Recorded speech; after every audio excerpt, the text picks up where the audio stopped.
எனது அனைத்து ஆட்டோ ஓட்டுநருக்கும் இனிய ஒரு காலை வணக்கம். தலைவா, இன்னைக்கு எல்பிஜி கேஸ் பார்த்தீங்கன்னா எங்கேயோ போயிடுச்சு. 100 ரூபாய் போச்சு.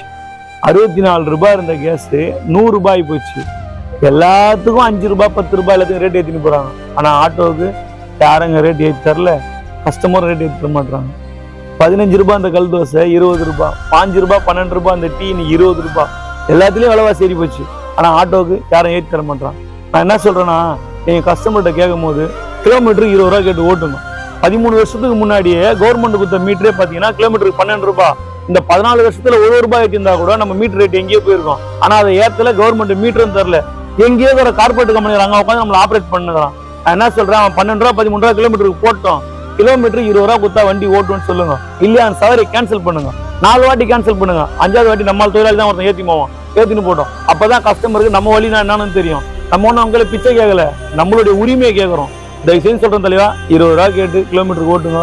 இந்த ஒரு விஷயத்துலையாவது எல்லா ஆட்டோ டிரைவரும் ஒத்துமையாக சேர்ந்து பண்ணால் உண்மையில் நம்மளுக்கு நல்லது நடக்கும். இதை பற்றி அரசாங்கத்தையும் போகும், நம்மளுக்கும் ஒரு நல்ல வழி நடக்கும்னு நினைக்கிறேன். இதையாவது ஒழுங்காக கடைப்பிடிங்க. நன்றி, வணக்கம்.